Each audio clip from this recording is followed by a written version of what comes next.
আমি যে দুই কথা বলবো বলার ক্ষমতা আমার নেই। বিশেষ করে এরা যে সভা রাত্রি সম্মেলনটা কি করে শুরু করে এবং কোথার থেকে কি হচ্ছে আমি শুধু ওইটুকুই অল্প সময়ের মধ্যে বলছি। আমাদের এই দলের ভিতরে মেইন পান্ডা হচ্ছে আমাদের সমীরণ পাগলা। আপনারা আসলে দেখতে পারবেন মোটা সব থেকে যে বেশি সেইটাই আমাদের সমীরণ পাগলা। দাদা একটু উঠে দাঁড়ান, আপনাকে সবাই চেনে না, আমরা চিনি না, সবাই চেনে না, সবাই চেনে না তো, সবাই চেনে,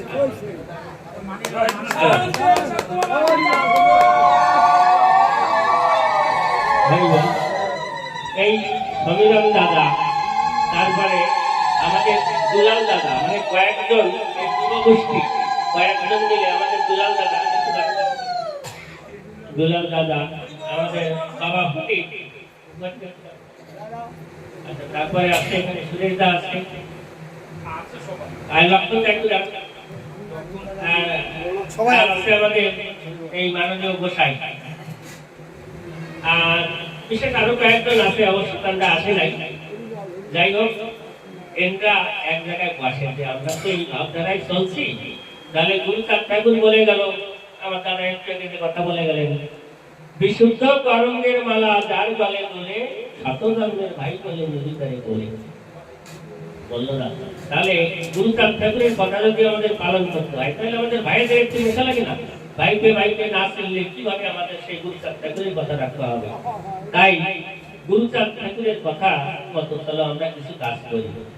আচ্ছা, তারপরে অনেক ছেলে মেয়ে পয়সার অভাবে লেখাপড়াও করতে পারতেছে না, যেমন ইচ্ছুক যদি থাকে আমরা তাদের সহযোগিতা করে যেভাবে তার পড়াশোনা হয় আমরা সেই চেষ্টা করব।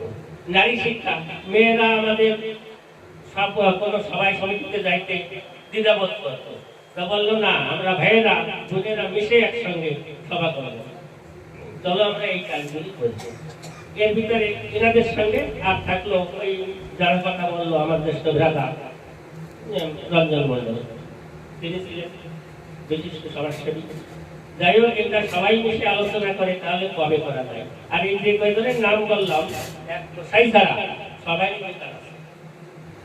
বললো যে শনিবারের দিনটা সবাই ছুটি থাকে, ওই একটা দিন যদি ওই দিনটা যদি ধার্য করা হয় তাহলে হবে। তাই সবাই মিলে ধার্য করে যে তাহলে আমরা কি করবো, অনুষ্ঠানটা আমাদের দিকে এগোতে হবে, কোন পথ নিয়ে এগোবে।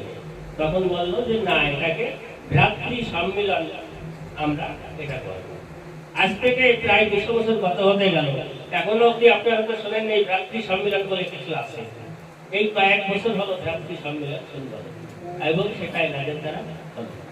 যা হোক, প্রথম 50 থেকে 100, 100 থেকে 200, 500, 1000 অব্দি এখন ভক্তরা উপস্থিত হয়। আর ওই সভাটা আজ 115তম, মাসে একটা করে সভা হয়, প্রথম শনিবার, মাসের প্রথম শনিবার। এই আজ যেমন এটা প্রথম শনিবার হচ্ছে, ঠিক এইভাবে হয়ে হয়ে আমাদের আজ 115টা। এই এর বিস্তারিত আমি খুব সংক্ষেপে বললাম, বিস্তারিত জানতে গেলে আপনাদের সংগ্রহ করতে হবে কি ভ্রাতৃ সম্মেলনের ইতিবৃত্ত বলে একটা বই আছে, বইখানা লিখেছে সূর্যকান্ত মন্ডল। যাও সেই বইখানার ভিতরে আপনারা ডিটেইলস পাবেন, কি করে কখন কোথা থেকে কিভাবে হলো। যাই হোক, আমি এইটুকু বলি। আর সেই সকলেই যখন সেই রঞ্জন মন্ডলের কথা বলছে, তাহলে আমি সেই রঞ্জন মন্ডল সম্বন্ধে মাত্র 2 মিনিট আপনারা একটু ধৈর্য ধরে।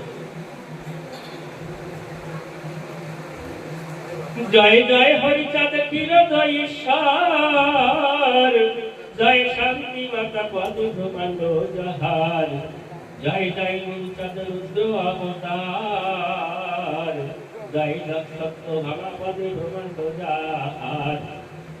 আসরে আছেন যত জ্ঞানী গুণীজন, করো জোরে বন্দি আমি সকলের চরণ, গৌপাল বাবুল বাইয়ায় ভ্রাতৃ সম্মিলন, সকাল হতে ভক্তবৃন্দ আসছে অগণ। সম্মিলন হয় বাংলা মাসের প্রথম শনিবার, সকাল বেলায় ডেকে বলতো বর দয়া, তাড়াতাড়ি রেডি হও, সম্মিলনে যেতে হবে। সেই দিন ঘুরাইয়া গেল কিবা আর গাতিবে। মন দুঃখে হলে রেডি সকলকে জানাই, এমন সময় ডাক দিয়েছে আমার মনোরঞ্জন ভাই। সব দিন যে সবাই আসবে বলে সকালে আমার ওই বড় ভাই আমাকে ডাকতো, রেডি হয় রাত্রি সপ্তাহে যেতে হবে, কিন্তু এখন আর দাদা নেই, আমাকে ডাকবার লোক নেই। তাই আমার গ্রামের আমার এক ভাই মনোরঞ্জন, ও ঠিক 5টার সময় আমাকে এসে ডাক দিল, দাদা তো নেই, তবে চল রাত্রি সম্মিলনে যেতে হবে। তাই ওর ডাকে আমি সারা দিয়ে সেই 5টার সময় করতে গিয়ে উঠলাম।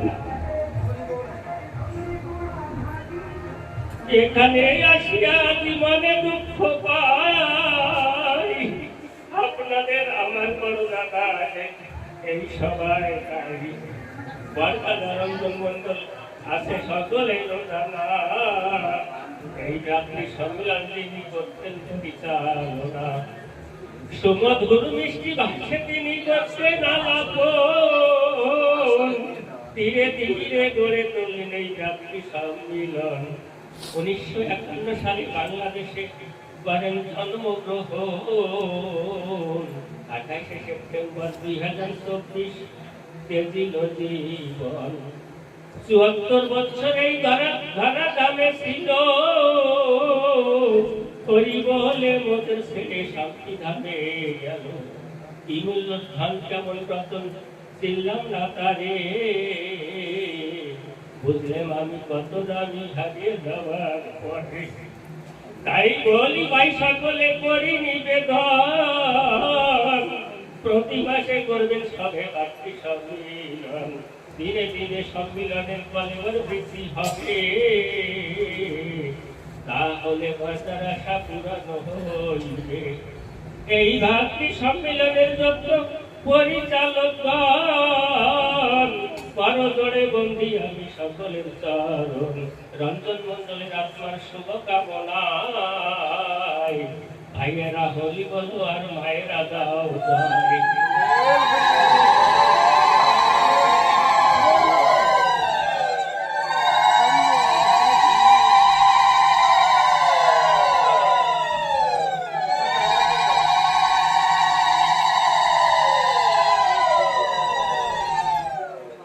এই পর্যন্ত আমি আজ কবিতা সংগ্রহ করি, মায়েরা বলো তুই দিবেন আর ভাইয়েরা বলো হরি হরি বল।